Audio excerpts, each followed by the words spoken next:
Assalamualaikum warahmatullahi wabarakatuh. Kembali lagi di channel kami, Yahya Keliling Italia dan Pernawan di Italia. Kali ini saya akan sharing ya terkait dengan beberapa hal yang saya senangi kuliah di Italia.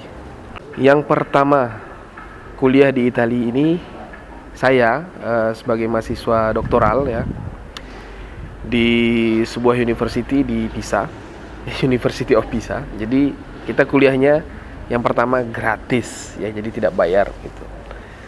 Hanya kita membayar pajak mahasiswa. Jadi kalau pajak mahasiswa ini semua mahasiswa ya dari S1, S2, S3 itu bayar sebesar 140 euro per tahun. Jadi 140 itu 2 juta rupiah ya, 2 juta rupiah sekian. SPP kita tidak bayar. Jadi bayar pajak inilah yang kita anggap sebagai SPP. Sebenarnya bukan SPP, tapi bayar pajak. SPP gratis. Jadi kita gratis gitu ya. Bayangkan di Indonesia untuk biaya S3 atau biaya S2 saja ya, kalau di kampus-kampus yang besar itu biayanya cukup mahal, apalagi S3 begitu ya. SPP-nya per semester. Kalau ini per tahun, 2 juta rupiah sekian itu per tahun ya, bukan per semester. Nah, jadi itu yang saya senang di sini, gratis, ya kan? Yang kedua, yang berikutnya, mahasiswa atau teman-teman kita kuliah itu memang mayoritas adalah mahasiswa dari Eropa ya, atau ya dari Italia ini yang banyak, kemudian mahasiswa dari Latin. Adapun dari Asia maupun Afrika sedikit sekali. Jadi saya ambil contoh, dan ini umum ya di Italia kondisinya. Jadi seperti saya, kita satu fakultas itu mahasiswa doktoralnya 12 orang. Kita laki-laki berdua, saya satu dari Asia, Indonesia, kemudian laki-laki yang satunya dari Afrika, dari Nigeria, dan sisanya 10-nya itu perempuan, kebetulan.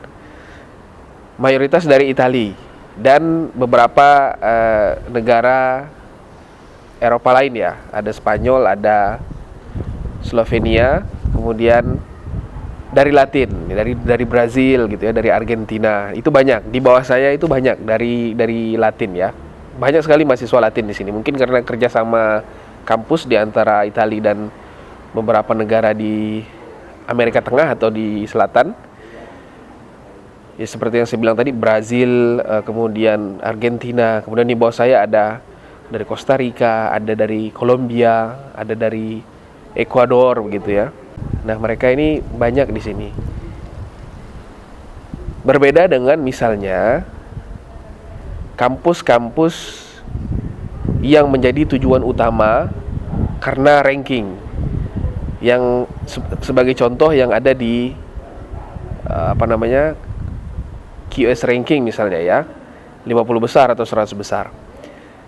Contohnya seperti di UK misalnya, atau di Australia, atau mungkin di US, kampus-kampus yang rankingnya bagus. Saya punya teman yang kuliah di UK, kampusnya cukup bagus. Beberapa waktu yang lalu sempat main ke sini dan bercerita begitu ya. Jadi dia ketika akan berangkat ke UK punya ekspektasi nanti akan memiliki teman orang-orang Eropa begitu ya.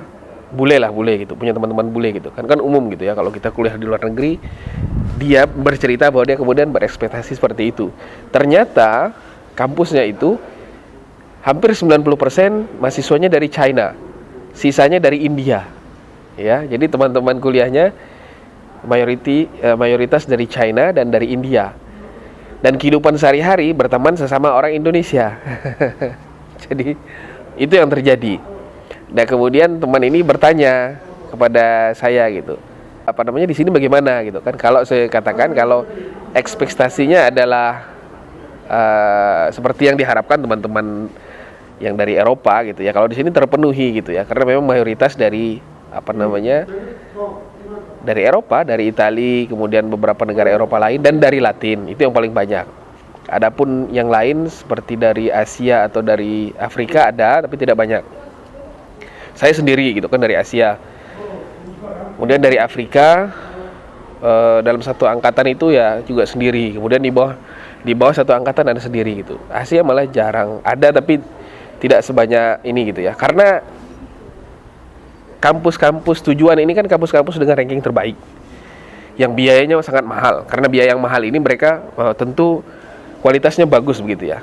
Nah, menjadi kampus-kampus ini menjadi tempat tujuan negara-negara yang menyekolahkan pemuda-pemudanya ke luar negeri. Dan sebagaimana yang kita tahu bahwa yang paling banyak menyekolahkan pemudanya ke luar negeri kan China, kemudian India. Maka kampus-kampus itu termasuk juga Indonesia. Maka kampus-kampus itu akan dimasuki mahasiswa dari negara-negara tersebut gitu ya. Nah, saya melihat misalnya teman juga yang kuliah di salah satu kampus terbaik di Australia misalnya, teman satu angkatannya ya majority memang dari Asia gitu ya.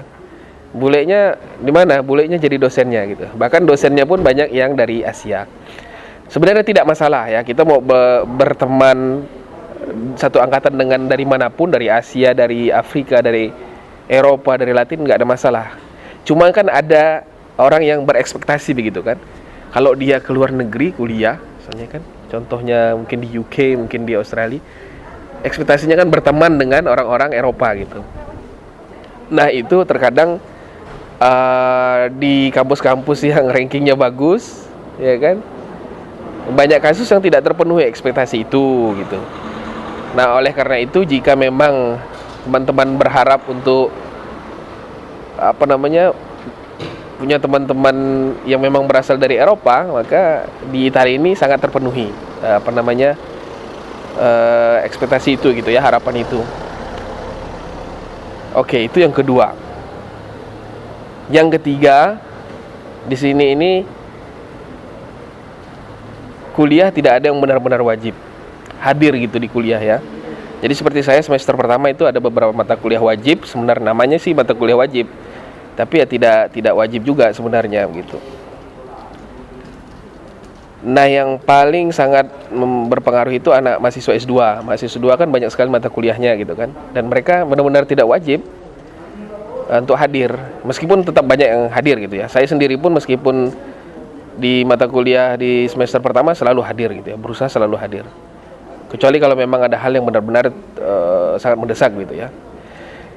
Nah, bagi mereka yang penting itu adalah ujian.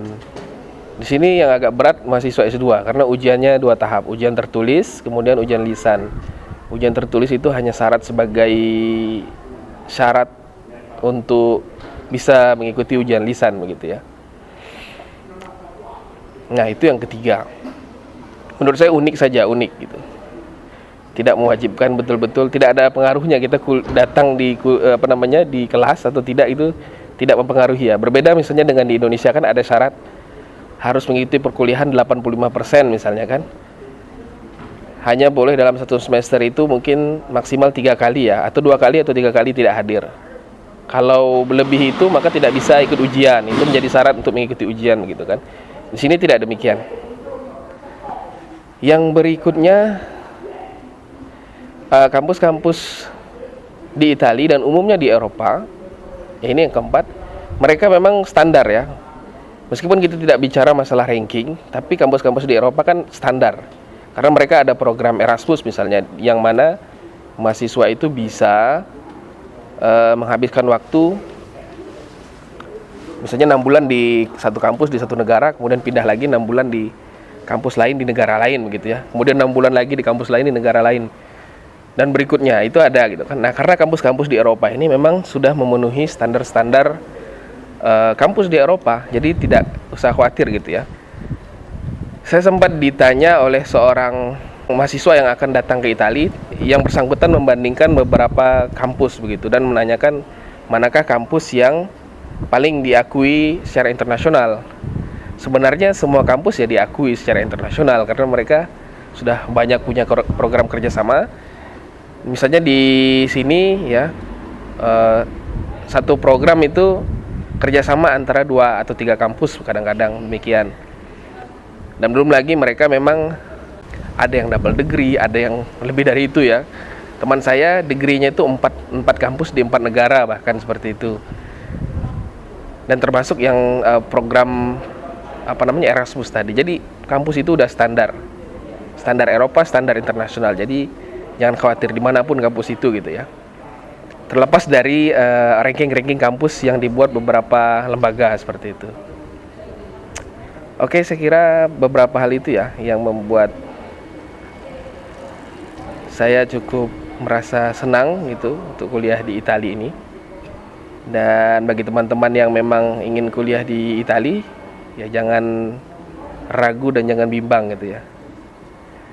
Mungkin satu-satunya hal yang perlu dipersiapkan atau mungkin perlu dipelajari ketika datang sini ya bahasa Italia, karena sehari-hari orang menggunakan bahasa Italia, itu saja. Oke, sampai jumpa di video selanjutnya. Assalamualaikum warahmatullahi wabarakatuh.